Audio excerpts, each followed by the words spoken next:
sucker. Tell me about your night at Magic City. No, tell me about WWE Day One.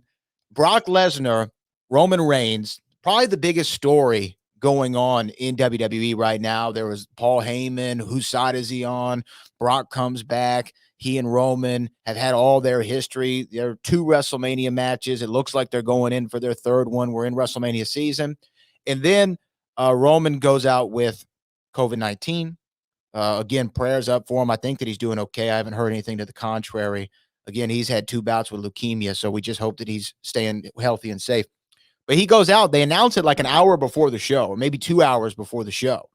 And I'm thinking, man, that sucks. Brock, he's already in Atlanta. I wonder what they're going to do. And then they announce they're making the Fatal 4-Way a Fatal 5-Way.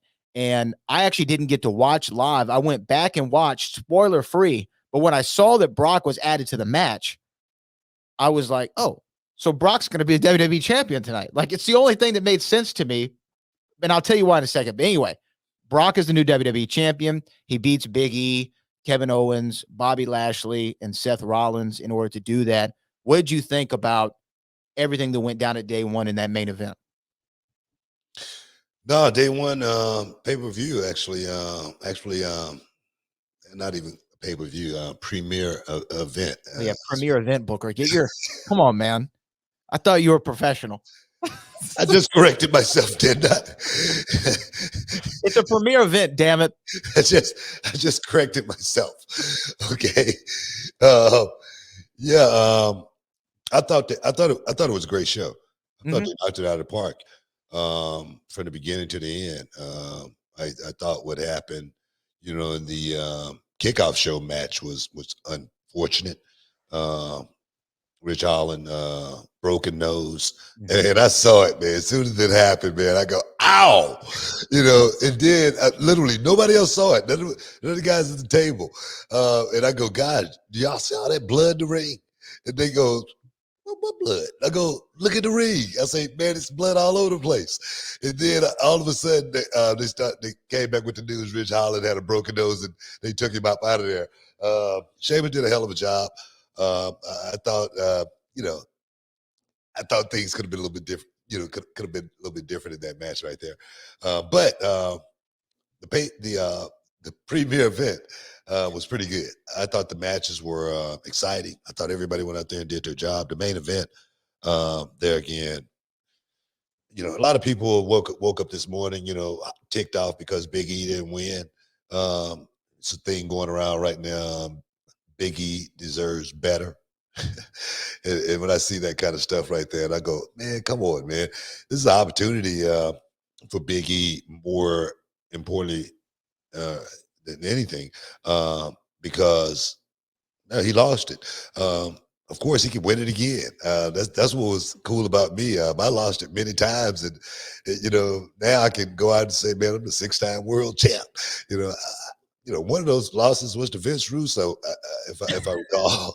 You know what I mean? So it's not, I got it, but I got it back. And that's the thing. I think Big E definitely was in a unique position going into that match before Brock Lesnar was, implemented. I was like, man, Big E can definitely put himself on the map here. Then when Brock got put in there, I said, man, he could be, this could really elevate him if he can go out here and pull this thing off. But I think the smart money was on Brock going out there and doing that thing, just because it's so much you can do with this now. So much. Everybody want Brock now. I mean, Big E should be first in line as far as I'm concerned. Right. But everybody been wanting to see Brock Lesnar and Bobby Lashley. Everybody's been wanting to see that. The Roman Reigns and Brock Lesnar thing is on the table. So people are going to want to see that when it finally happens. When is it going to happen? Is it going to happen? It's one of those things right there. So I think in the situation, I think the right thing was done. Yeah, I mean, first of all, I don't know what all went into putting that match together. I know it had to be done on the fly. They had the whole premier event to figure it out, because they were the main event. But going out there with those 5 guys and to be able to pull a match off And that was another 8-minute match. It was actually the shortest match on the show. The main event was the shortest match on the show. It had 5 of the top guys in the company in it. Shortest match on the show. They did so many things right, I think. I actually think that Big E taking the loss, because everyone was saying, oh, man, well, you had all these guys in the match. How come Kevin Owens couldn't have taken the pin? Or how come Seth Rollins couldn't have taken the pin? I think Big E being the one taking the pin is best for Big E going forward. I think it helps set him up on the road to redemption so that when he does beat Brock Lesnar, it's a bigger deal. You know what I mean? Hey, you beat me. Now I'm going to go out there and beat you. The other thing is this. You want to talk about Brock and Bobby real quick. You know, Brock Lesnar did not get one offensive maneuver on Bobby Lashley for the whole match.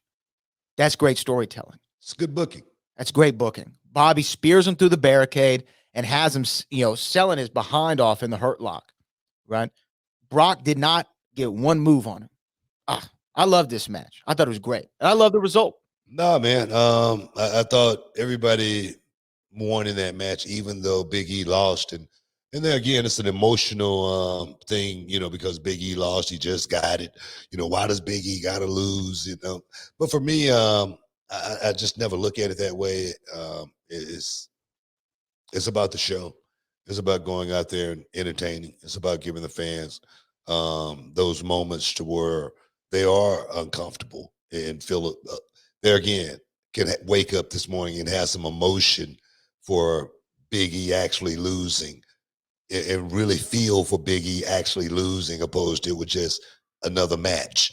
I remember when I lost, with Triple H, people really felt a certain way the next morning because, the story was, I should have won. You know what I mean? Big E, was in a position where a lot of people feel like, man, he should have won.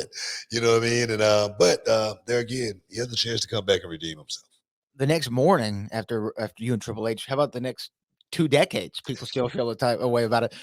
No, seriously, people still feel a certain way about it because it was an emotionally charged angle to where people, especially of color, felt like, man, I got to get my hands on him. You know what I mean? Booker T got to go out here and, take care of this piece of business, So I totally get it. But I just think in the grand scheme of things, I really think it was the right thing to do. And Big E really has a chance to elevate himself from this thing because the person that should be more ticked off coming out of this thing, the one person, that his gears should change coming after this, it should be Big E. So the changes that we've seen in Big E should be nothing compared to what we see from Big E going forward, especially with the talent that he's got around him right now. All of those guys are all about coming out there and taking care of business. And I see Big E being in that same position, a guy that can come out there and really take advantage of this moment and catapult himself to a totally different place. Can you dig it, sucker?